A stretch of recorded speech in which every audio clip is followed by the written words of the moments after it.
My dad's anger issues and mom forcing us to pretend nothing is happening. Today in B-Town Reddit stories. What ruined your Christmas? My mom started crying and causing drama because my sisters didn't stay up until midnight on Christmas Eve to celebrate Christmas early. She decided not to show up for breakfast and gift exchanges this morning and instead messaged us all morning saying no one loves her or cares about her. I love being guilt-tripped. Pretty sure I got food poisoning last night at dinner, so I spent all night in the bathroom with horrible stomach cramps all day today. Traveled 2 hours to see sister, buy her favorite Chinese food for her and her husband, have presents ready for her and him. I get there. She walks out and is like, surprise, guess who's here, Daddy. She knows that he and I don't get along because he is abusive and manipulative.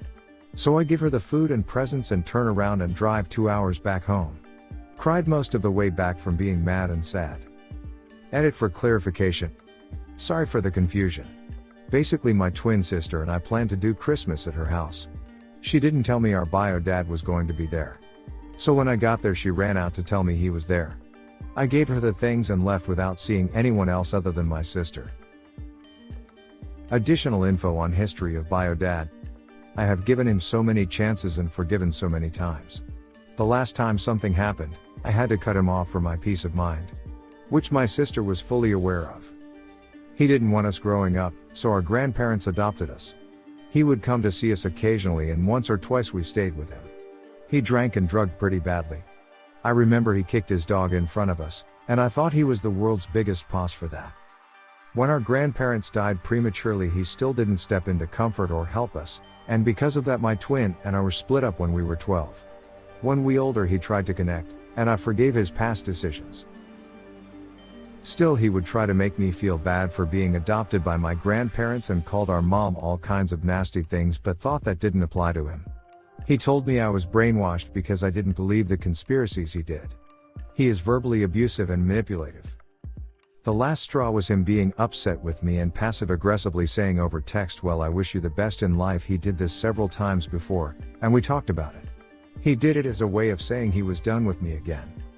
After the third time of him pulling that, I was done with him. How dare he have the audacity to threaten to abandon me again after the many chances I gave him. I couldn't handle how much chaos having him in my life caused in my soul and life, so I told him thanks, you too, and blocked him. Then my sister, knowing the whole story, decides to not tell me he was coming over to her house for Christmas while I would be there. She only talks to him because she is in a situation where she needs money, and he will give it to her. He is just as rude, abusive, and manipulative with her. She just won't officially cut him off. Reply. You did a great job standing your ground and leaving that situation. You get to pick who you invite into your life, and what you did by leaving was taking the control into your own hands and enforcing your boundaries. I'm sorry your Christmas sucked, but I'm glad you didn't endure that. Happy Christmas. My sister's boss told her they were only open until 5, but they're actually open until 10 and she won't let my sister leave. Surprise 10-hour shift. So now my mom's watching a World War II documentary and I'm on Reddit lol. Merry Christmas. My grandmother berating my sister and I, in front of our whole family, for not calling her on Christmas. While we were FaceTiming her. Reply. My grandma has dementia. The last Mother's Day before it got really bad and she needed to move to a nursing home, she downed a heap of vodka. By the time I called her in the afternoon to wish her happy Mother's Day, she was really annoyed at me because her gardener had called her first. Props to the gardener though, that guy would have had customers for the rest of their lives. We have a Facebook Messenger group chat with the whole wives' side of the family. Nana, 85-ish, went on for 2 whole days how her family must hate her cause she wasn't invited to the group chat. On the effing group chat. If working in retail has taught me anything, it's that old people and tech just don't get on 99.5% of the time. I was reaching for a puzzle piece when something in my body decided to fuck right off, and now I've got immense shoulder/neck/back pain. I keep trying to stretch it gently and move it as much as I can, but I'm pretty out of commission. A damn puzzle piece. I got paged, on-call engineer, as the family was getting ready to eat our Christmas dinner. Later, I microwaved my plate and ate on my own before going back to my laptop. Ruined is a strong word, but I'm bitter about it. My parents are dead. I am only 41, but lost my last parent in 2021. My boyfriend doesn't celebrate, or really care. His grandma, more mom as she raised him, died a couple years back. We are a new place with no friends or family. I don't have kids, twice widowed, it complicated. He never had kids either. My only real living relative is my sister. She lives 2 states away. We couldn't visit due to a COVID scare. The present she bought me, only present I was getting, got pilfered by porch pirates. I ordered Chinese food. My order was cancelled 5 minutes before arrival. My sister stormed out an hour before the food was ready because she believed we were talking shit about her or threatening her or something. She's schizophrenic. None of that was happening.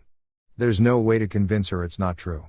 Also, update, my mom got a notification that my sister ended up in the psych ward last night. It was her own choice. So hopefully they can get her some meds and hopefully she'll take them this time. Reply? As someone who is diagnosed with schizophrenia, please keep an eye out for your sister because she could end up in a full-blown psychosis within days and she could be a danger to herself or others. She probably wants to be alone if she is too paranoid from the outer world, but I would try to keep communication and just listen to what she has to say instead of trying to convince her she's thinking crazy things that are not real. Because when you're in psychosis, or headed towards it, your very definition of reality is completely messed up. The things she is believing in are way more intense and real to her than religion or fairy tales are for others. And this mindset is a process, of course, but it can develop slowly over time. It starts with small suspicions and overthinking about details, and at some point you wake up thinking everything you've been told is a lie. You can trust no one, the government/aliens/agents are coming to get you, you are trapped in a matrix and your friends/family are just clones or figments of your imagination, etc. It is super scary and way more intense than people realize. In such a state, your rational mind does not work properly anymore, so the crazy ideas that emerge from your subconscious are not filtered out anymore and they manifest themselves too often and too much. It's like when you're dreaming, you see and experience and think some of the craziest things, but in that moment they seem believable and real to you. You don't realize that you're dreaming. It's only when you wake up that you realize how crazy/irrational a dream was. So something similar is happening in her mind as well, only problem is that it occurs when she's awake and it interferes with her life. I really hate this illness and I just hope you and your family/friends didn't make fun of her for her irrational behavior. Thank you for listening to another B-Town Reddit Stories episode. Hit the subscribe button and check out our channel for more stories. Let us know your opinion about this topic in the comments.